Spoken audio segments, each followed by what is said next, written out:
Hallelujah, praise the Lord. सभी को जय मसीह की। आइए हम वचन में जाने से पहले एक छोटी सी दुआ में जाएंगे। Hallelujah hallelujah hallelujah. धन्यवाद धन्यवाद धन्यवाद करते परमेश्वर पिता, आज के सुंदर दिन के लिए हम आपका धन्यवाद करते परमेश्वर पिता। हमें आपने स्वस्थ रखा, सुरक्षित रखा, उसके लिए हम आपका लाखों लाख धन्यवाद करते परमेश्वर पिता।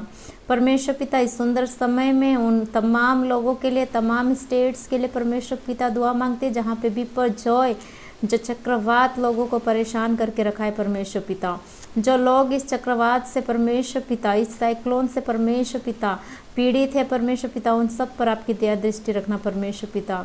जो लोग सुरक्षित जगह में पहुंच चुके हैं उनके लिए धन्यवाद परमेश्वर पिता। जो लोग इस चक्रवात में फंसे हैं उनके लिए दुआ मांगते परमेश्वर पिता, उनको एक सुरक्षित जगह पर पहुंचाना परमेश्वर पिता। ऐसी हम दुआ मांगते यीशु राजा। परमेश्वर पिता, कोई भी जनहानि मानहानि नहीं होने पाए परमेश्वर पिता, ऐसी हम दुआ मांगते परमेश्वर पिता।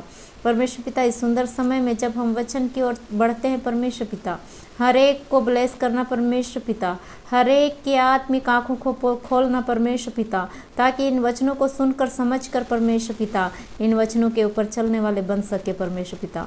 हम सारा आदर सम्मान मान गौरव तुझे देते हैं और ये छोटी सी दुआ मांग लेते हैं हमारे प्रभु यीशु मसीह के नाम से, आमीन।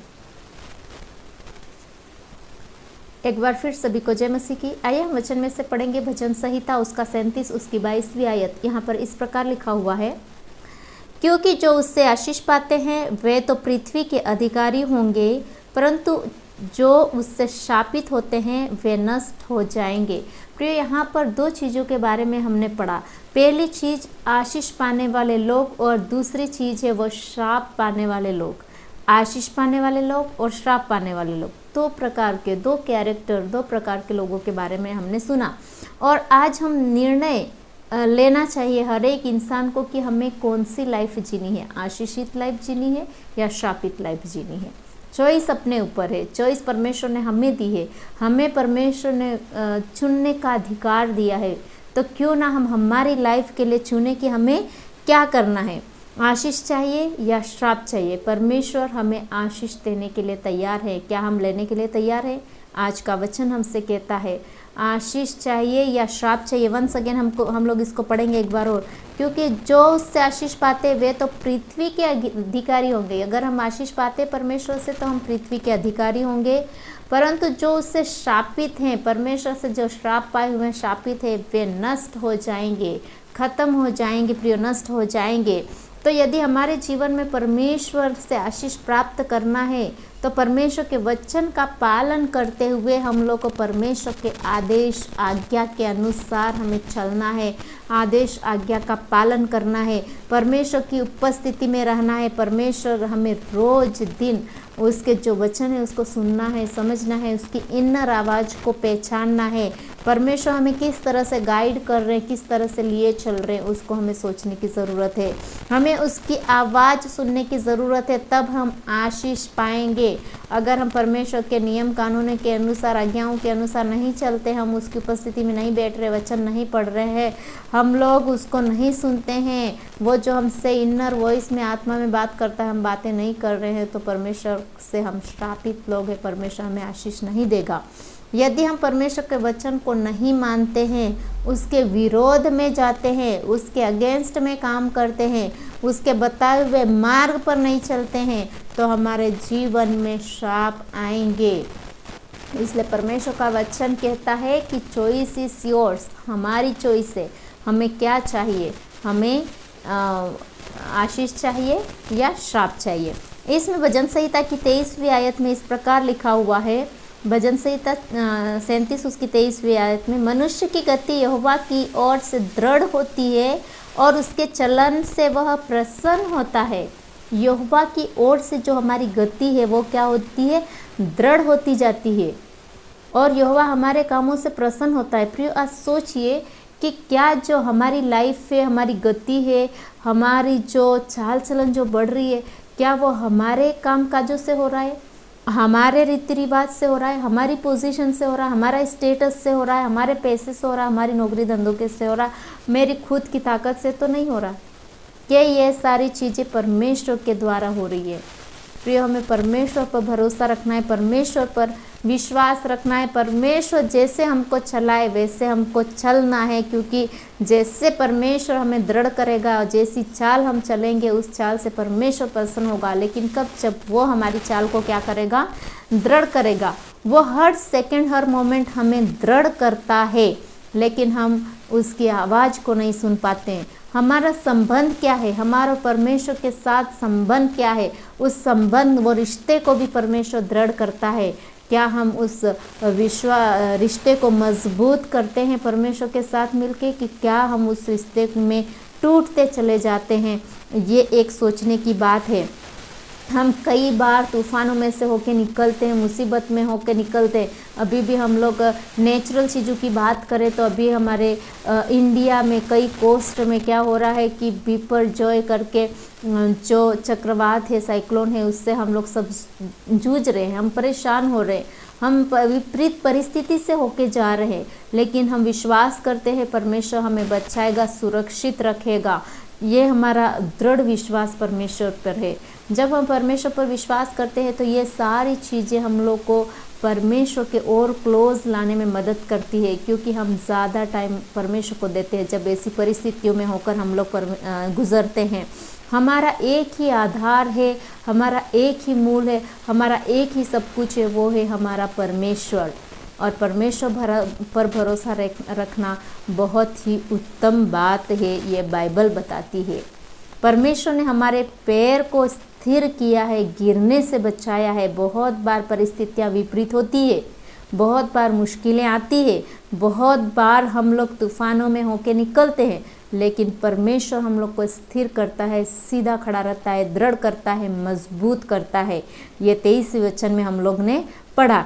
इसलिए डरने की ज़रूरत नहीं है। परमेश्वर हमसे प्रसन्न होगा जब हम दृढ़ खड़े हो जाएंगे, हमारी चाल चलन अच्छी होगी, तब परमेश्वर क्या करेगा? हमसे प्रसन्न हो जाएगा। प्रियो, तो हमें किसको प्रसन्न करना है? दुनिया को, परिवार को, समाज को, कलीसिया को नहीं प्रियो, हमें परमेश्वर को प्रसन्न करना है, परमेश्वर को खुश करना है। प्रियो, तो परमेश्वर इस वचन से हमें आशीष दे कि हम उसके विश्वास में दृढ़ होते जाएं। पहले हमने पढ़ा कि हम आशीष पाएं, हम श्रापित ना हो जाएं, श्राप नहीं पाएं, हम आशीष पाएं, और यहाँ पर हम लोग दृढ़ होते जाएं। 24वीं आयत में इस प्रकार लिखा हुआ है, चाहे वह गिरे तो भी पड़ा न रह जाएगा, क्योंकि यहोवा उसका हाथ थामे रहता है। चाहे वो गिरेगा और शत्रु उसको गिराएगा, गिराने का अवसर ढूंढेगा, गिरा भी देगा, लेकिन वो वहाँ पर पड़ा नहीं रहेगा। वो वहाँ से परमेश्वर उसका हाथ थामकर परमेश्वर उसको ऊपर उठाएगा। परमेश्वर गिरने भी नहीं देगा। बहुत बार शत्रु गिराएगा, शैतान गिराएगा, लेकिन परमेश्वर अपने हाथों पे उठा लेगा, हमें गिरने भी नहीं देगा, वो ध्वस्त होने ना देगा। दूसरों के सामने हमें झुकने की ज़रूरत नहीं पड़ेगी, क्योंकि परमेश्वर का वचन कहता है वो तो हमें लज्जित नहीं करेगा। प्रियो, वो हमें लज्जित नहीं करेगा, क्योंकि आप परमेश्वर का चुना हुआ और आशीषित व्यक्ति हैं, क्योंकि आप उसके सिखाए हुए मार्ग पर चलते हैं, आप वचन को मानते हैं, आप पवित्र जीवन जी रहे हैं जैसा परमेश्वर चाहते हैं। आपके जीवन में अगर बारिश आ जाएगी, तूफान आ जाएगा, क्लेश आ जाएगा, तमाम प्रकार की अड़चनें क्यों ना आ जाए आपकी लाइफ में, लेकिन परमेश्वर आपको उसके बीच में भी खड़ा करेगा। प्रियो, सिर्फ खड़ा नहीं करेगा, आप उस बीच में भी स्माइल करते हुए, मुस्कुराते हुए, खुशी से खड़े रहेंगे। प्रियो, आपको कुछ भी हिलाएगा डुलाएगा नहीं, क्योंकि परमेश्वर ने आपको आशीषित किया है, हम सबको आशीष दी है, इसलिए हम सीधे खड़े होने पाएंगे। परमेश्वर ने हमारे हाथों को थाम रखा है, हाथों को पकड़ रखा है, गिरने से बचा रखा है। प्रियो, पैर को दृढ़ किया है, पैर को फिसलने से बचाया है। प्रियो, हमारा विश्वास है परमेश्वर पिता हमको बचा के रखता है। प्रियो, इसलिए परमेश्वर आपको कभी गिरने ना देगा। परमेश्वर ने आपका हाथ मजबूती से पकड़ा है, क्योंकि बहुत बार हम कमज़ोर पड़ जाते हैं, लेकिन परमेश्वर पिता हमें छोड़ता नहीं है। भले हम शारीरिक रूप से कमज़ोर हो जाते हैं, लेकिन परमेश्वर हमें छोड़ता नहीं है।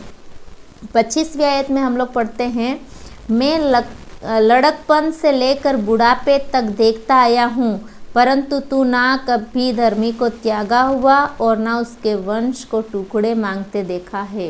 प्रिय, बहुत बड़ी बात है। मतलब हम बचपन से, छोटी उम्र से अभी इस उम्र तक, कई लोग बुढ़ापे तक, मरने की घड़ी तक देखते आए हैं कि परमेश्वर की आशीष बहुत ही रही है। परमेश्वर ने उनको कभी धर्मी, जो धर्म के धर्मी इंसान है, पवित्र इंसान है, जो परमेश्वर के सिखाए हुए मार्ग पर चलता है, आज्ञा का पालन करता है, वचन को सुनता है, उनको कभी परमेश्वर धर्मी को कभी भीख मांगने नहीं देगा। उसको नहीं, उसके वंश को भी भीख मांगने नहीं देगा। हम लोग देखते हैं कि हम जो धर्मी है उसका वंश, यहाँ पर लिखा है, उसके वंश पर भी आशीष होती है। उसके ऊपर केवल नहीं, उसके वंश पर भी, क्योंकि परमेश्वर धर्मी को कभी नहीं त्यागता है। परमेश्वर धर्मी को कभी नहीं त्यागता है। परमेश्वर हमारे साथ है। हमें डरना नहीं है, घबराना नहीं है, क्योंकि परमेश्वर धर्मी को कभी नहीं त्यागेगा। अगर हम वचन में पक्के हैं, उसके सिखाए हुए मार्ग पे चलते हैं, हमारा जीवन पवित्र है, तो हमें डरने की ज़रूरत नहीं है, क्योंकि परमेश्वर हमें कभी नहीं त्यागता है। तो परमेश्वर पिता हम सबको इस वचन से आशीष दे। और अगर आपको हमारी वचन की सेवकाई से कुछ न कुछ आत्मिक लाभ होता है, तो ज़रूर लाइक, शेयर, सब्सक्राइब करेगा, ताकि ये वचन और भी लोगों तक पहुंच सके और भी आत्माएं बचाई जा सके। सभी को thank you. God bless you.